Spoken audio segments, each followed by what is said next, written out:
Assalamualaikum warahmatullahi wabarakatuh. Kita lanjutkan bahasan tentang integral tentu. Kali ini kita akan lihat bagaimana turunan atau pendiferensialan dari integral tentu. Di video yang lalu kita sudah bahas tentang beberapa sifat dari integral tentu, ya. Nah, misalnya ada sebuah fungsi. Nah, ini akan saya gambarkan dalam bentuk grafik.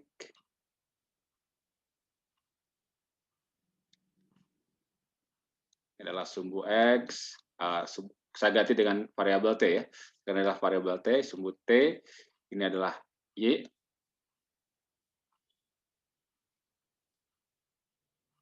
Ini adalah Y sebagai fungsi dari T. Kemudian fungsi ini, ya, continue pada selang A sampai B, di mana di antara selang A dan B ini ada variabel X. Nah,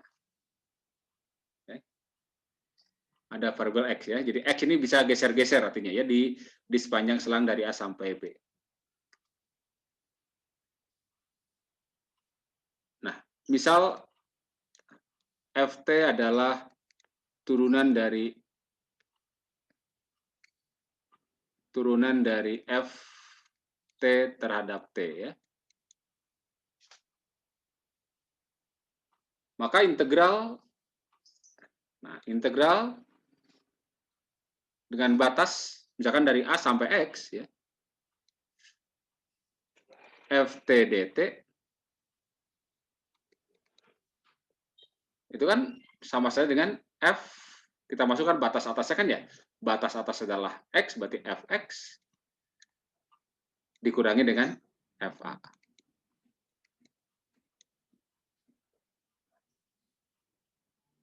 Ini menunjukkan bahwa integral dengan batas A sampai X, di mana X adalah variabel, integral Ft dt, gitu kan, ya, itu hasilnya akan merupakan fungsi dari X. Gitu. Ya. Karena itu berarti ini adalah fungsi, ya, dan jelas akan punya turunan terhadap X. Jadi pertanyaan kita adalah bagaimana d dt dari integral A sampai X, Ft dt. Nah, kita bisa lakukan dengan cara mendiferensiakan kedua ruas ini, ya. Jadi kita diferensiakan ini, berarti kita diferensiakan ruas kanan sama sama dengan bukan dt, ini ddx, ya. Oke. Ini ddx. ddx dari integral ini, ya, itu berarti sama dengan ddx dari fx dikurangi dengan fa.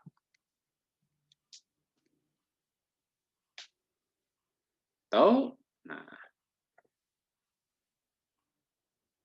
yang ini berarti dapat kita tulis dfx dx, dan fa ini kan konstanta, ya. Jadi karena ada konstanta, ini berarti konstanta. Ingat bahwa turunan dari konstanta adalah apa? 0. Sehingga ini hasilnya adalah dfx dx. Dan kalau kemudian kita mengacu ke sini, ft sama dengan dft dt, berarti kalau kita ganti dengan x, nah ini berarti dfx dx, kan, ya? Berarti ini tidak lain adalah fx. Sehingga kita simpulkan, ya, bahwa ddx dari integral A sampai X dengan A konstanta, ft dt itu adalah ini, ya, atau fx.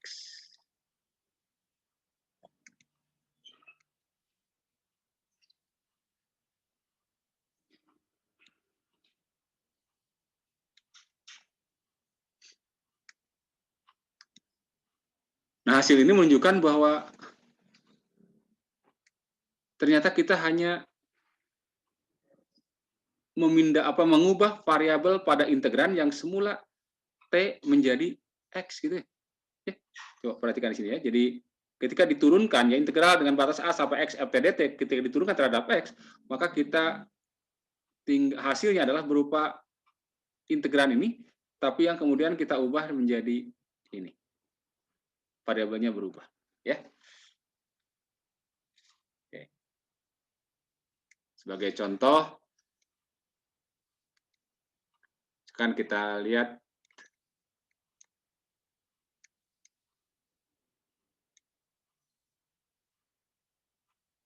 misalkan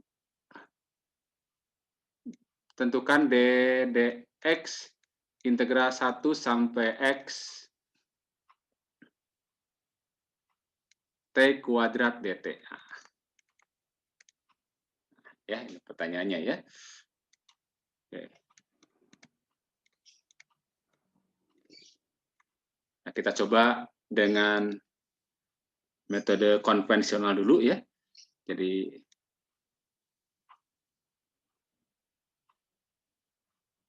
cara yang pertama dengan cara yang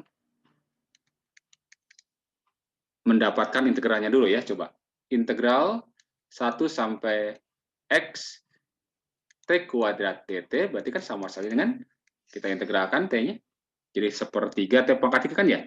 Sepertiga t pangkat 3 dengan batas dari 1 sampai x kan ya? Ini boleh kita tuliskan beginilah ya. Sepertiganya kita keluarkan. Berarti sama saja dengan sepertiga kali masukkan x-nya berarti x pangkat 3 dikurangi dengan 1 pangkat 3 kan ya? Oke, 1. Berarti ddx integral 1 sampai x t kuadrat dt sama dengan ini sepertiganya konstanta, kedepankan saja sepertiga kali ddx dari x pangkat 3 min 1. Ini kan tidak lain apa? Sepertiga dikali turunan ini adalah 3x kuadrat kan ya? 3x kuadrat dan turunan dari 1 adalah 0 ya. Berarti hasilnya adalah x kuadrat. Nah, dengan teorema yang ini jadi suatu teorema ini ya. Ini yang disebut dengan teorema dasar kalkulus ya. Teorema dasar kalkulus yang pertama disebutnya ya. Kita gunakan cara yang kedua dengan menggunakan teorema ya. Dengan menggunakan teorema. Maka ya dx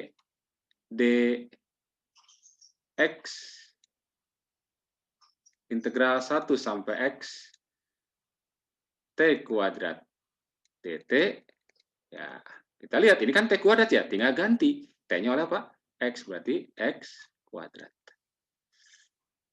Oke ya. Ini ya, ini perhatikan ini. Nah, jadi ini. Jadi lebih mudah ya, lebih mudah.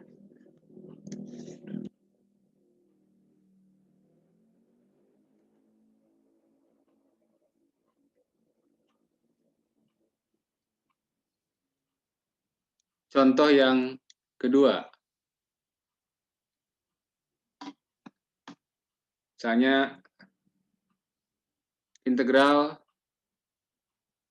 nah, terserah ini batasnya, konstanta pokoknya batas di bawah ya, misalkan sampai x ya, ddx ya, kita ingin lihat ddx dari misalkan t dibagi dengan akar t pangkat 2 atau t pangkat 4 lah ya, plus 1 dt.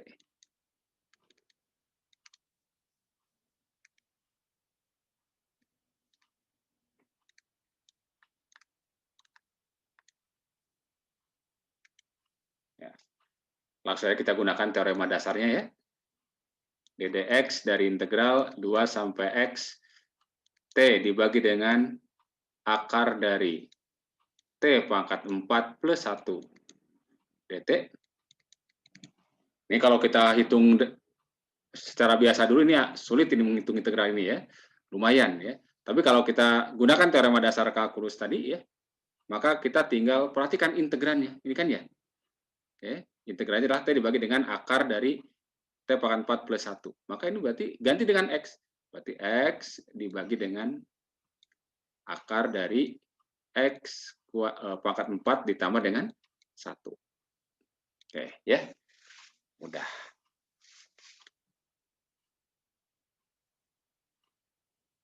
Kita lihat contoh yang ketiga.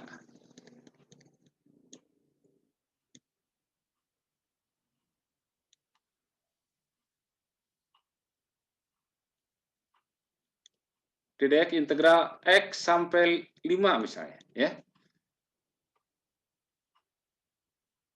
1 dibagi dengan akar 1 plus sin kuadrat T misalnya.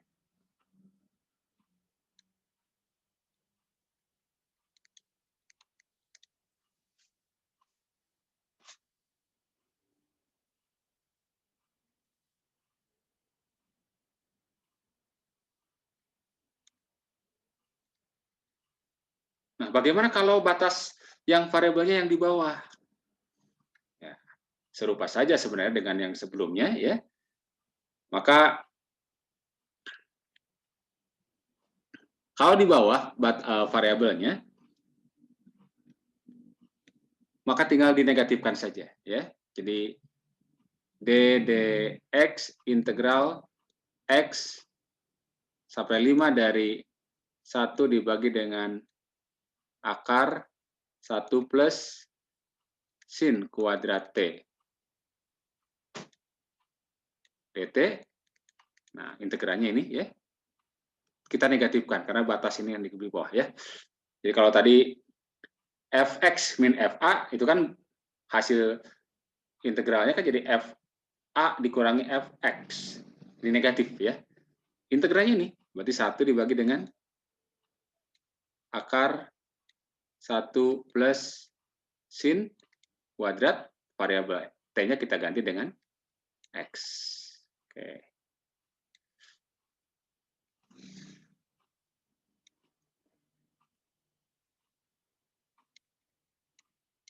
Contoh 4 kita lihat ya.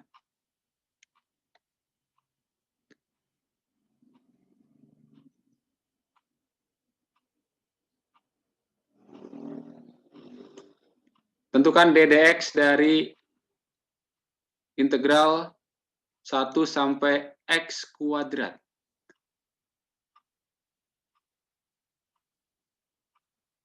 T dibagi dengan T pangkat 5 plus 2 dt.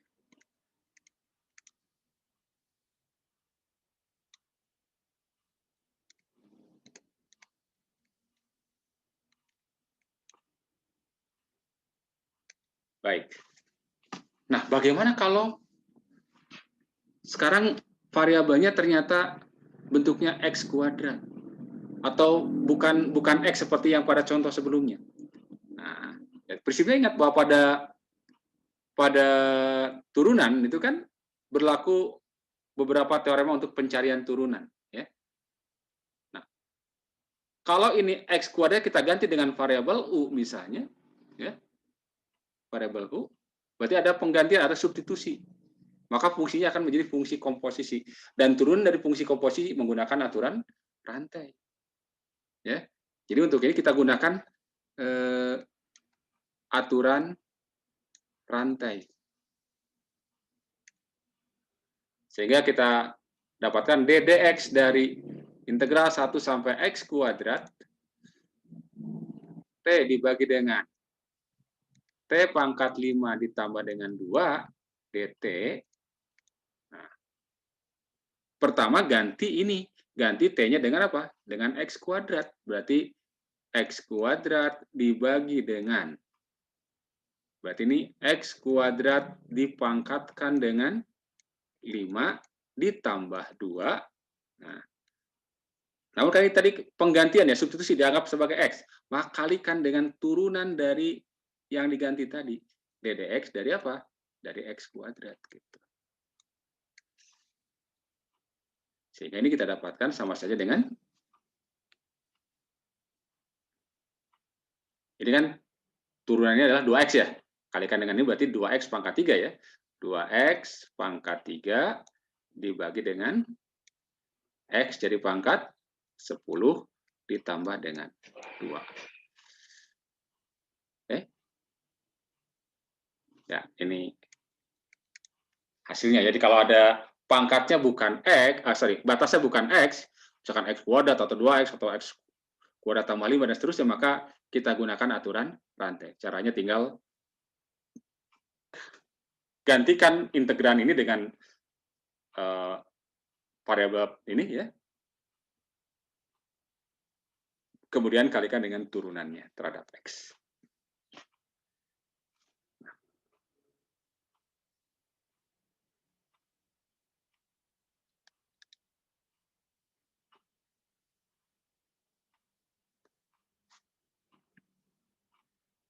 Misalkan bagaimana kalau dua-duanya ada, ddx integral misalkan dari 2x sampai x kuadrat.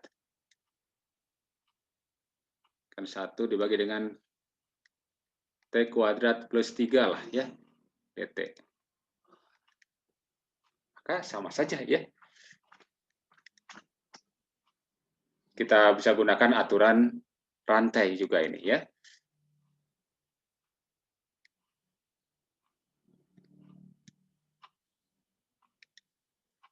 ddx integral 2x sampai x kuadrat 1 dibagi dengan t kuadrat plus 3 dt. Pertama gantikan dulu ini dengan x kuadrat.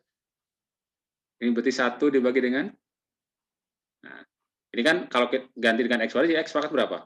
X pangkat 4 kan ya? X pangkat 4 ditambah dengan 3. Jangan lupa kalikan dengan apa?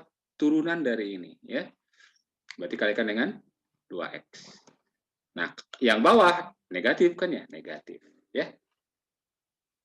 Berarti 1 dibagi dengan ya. T-nya kita ganti dengan 2x. Kalau diganti dengan 2x berarti 2x dipangkatkan 2 berarti 4x kuadrat ya.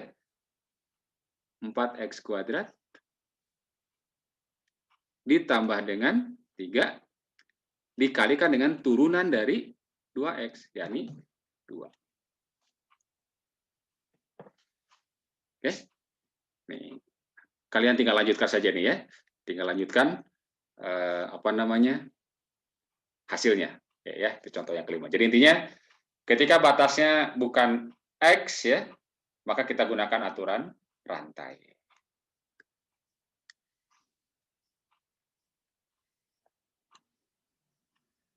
Contoh 5. Kita lihat contoh berikutnya lah ya. Sambil contoh yang lebih, jadi contoh 6 ya. Contoh 6, misalnya diketahui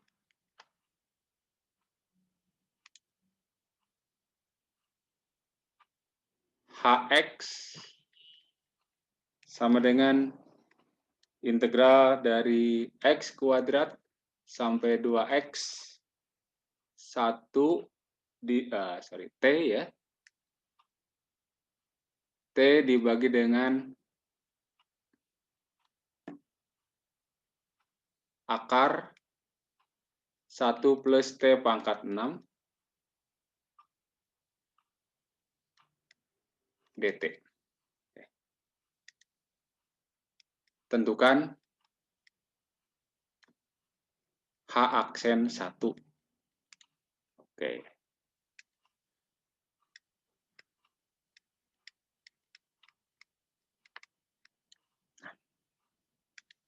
Bagaimana ini? Ya, kita hitung aja dulu ini ya. Kita dapatkan dulu bahwa H aksen 1,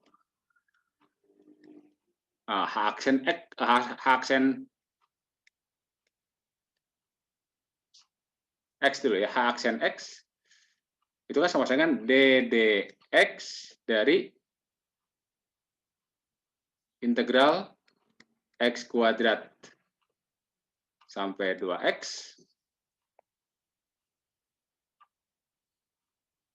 dari 1 dibagi dengan akar 1 plus T pangkat 6.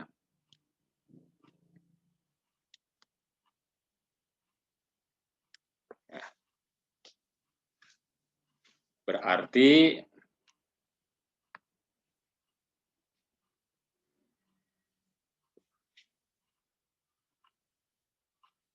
kita gantikan ini dengan apa? 2X dulu ya.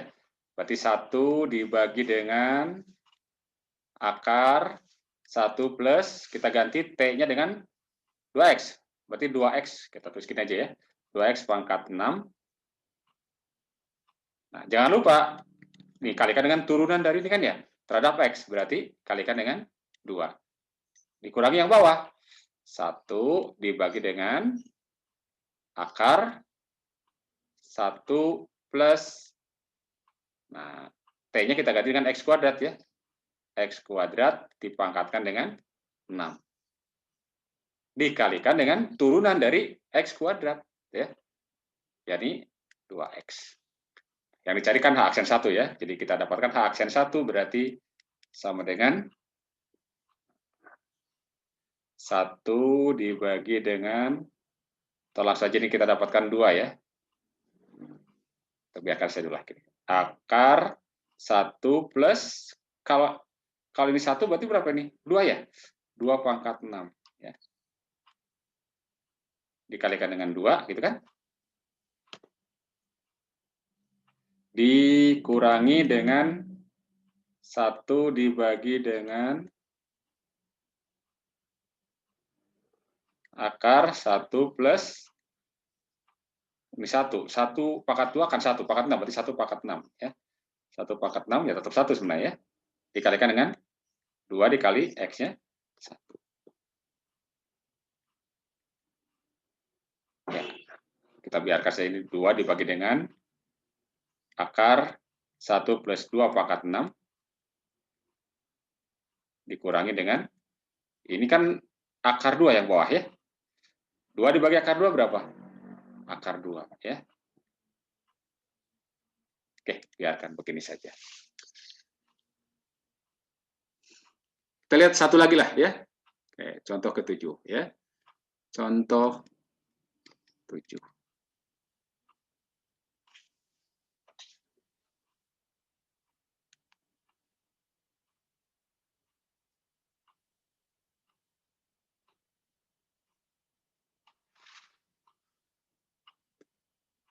Diketahui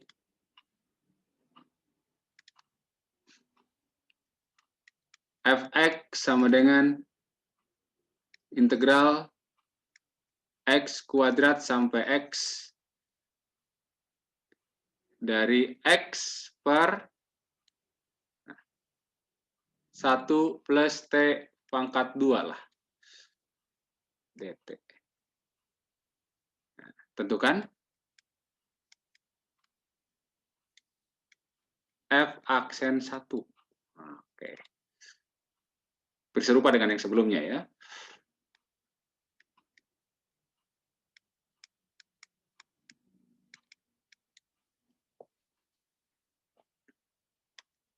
Oke, kita dapatkan dulu f aksen x dulu, yakni d dx dari integral x kuadrat x dibagi dengan 1 plus t kuadrat dt. Nah, bagaimana ini? Di sini ada x yang di dalam, ya. Karena ini diintegralkannya terhadap t, maka x ini kita pandang sebagai variabel. Sebagai konstanta, ya. Jadi boleh kita keluarkan dari integral. Berarti sama saja dengan ddx dari, gitu kan ya? X yang kita keluarkan, x dikali integral x kuadrat x, ini 1 dibagi dengan 1 plus t kuadrat dt. Nah, hasil integral ini kan pasti fungsi X ini. Ini juga fungsi X, jadi bisa kita pandang sebagai hasil kali dari dua fungsi. Jadi kita pandang yang ini sebagai U, yang ini kita pandang sebagai V. Sehingga kita dapatkan turunan dari hasil kali dua fungsi. Ya. Ingat, kalau ada U kali V, kita turunkan, itu hasilnya apa? U aksen kali V ditambah U kali V aksen, itu kan ya? Sehingga ini berarti hasilnya adalah, pertama, turunkan dulu X, berarti yang kita dapatkan V-nya. Berarti integral X kuadrat sampai X, 1 dibagi dengan 1 plus T kuadrat dt ditambah U kali V aksen, U-nya adalah X. Nah, kalikan dengan turunan ini. Nah, ini baru kita gunakan teorema dasar tadi ya. X dikalikan dengan, oke kita langsung saja ya. Berarti ini pertama masukkan, gantikan T-nya dengan apa? X, berarti 1 dibagi dengan 1 plus X kuadrat. Nah, kalau X ini nggak masalah. Baru diturunkan, dikurangi dengan apa? Ganti dengan apa? X kuadrat. Berarti 1 dibagi dengan 1 plus, karena ini X kuadrat, ini jadi T-nya kita ganti dengan X kuadrat, berarti X pangkat 4 kan ya? Namun jangan lupa, karena yang ini bukan X, ya, ini X kuadrat, berarti menggunakan aturan rantai. Kalikan dengan turunan dari 2X ini. Turunan dari X kuadrat, kalau saya ya. Hasilnya adalah apa? 2X. Ya. Yang kita cari kan F aksen 1 ya. F aksen 1 berarti ya integral, ini kan masih integral ya, ini nggak usah dicari, ini repot kalau dicari ya. Meskipun sebenarnya kalau sudah belajar teknik pengintegralan, khusus untuk kasus ini, karena T pangkat 2 ini masih bisa ya. Tapi kalau misalnya T-nya pangkat 6 gitu kan, atau di sini ada akar itu kan agak repot ya. Biarkan saja begini. X-nya kita ganti dengan apa? 1. Berarti kalau X kuadrat, X-nya 1, X kuadrat adalah 1. 1, atas juga 1. Ya. 1 dibagi dengan 1 plus T kuadrat dt ditambah dengan, gantikan X-nya dengan apa? 1 dikali 1 dibagi dengan 1 plus 1 kuadrat dikurangi dengan 1 dibagi dengan 1 plus 1 pangkat 4 dikalikan dengan 2 kali 1. Gitu kan ya? 2X. Nah, berapa hasil integral ini? Nah, ingat, karena ini batasnya sama ya. Batasnya sama, makanya hasilnya pasti 0. Ya, dari 1 sampai 1. Ya. Bagaimanapun hasil integral ini, ya, maka karena batasnya sama, berarti kan FA atau F1 dikurangi F1, ya pasti 0. Ya. Ditambah dengan, ini berarti seberapa? Setengah ya? Setengah dikurangi dengan ini 2/2. 1 ya.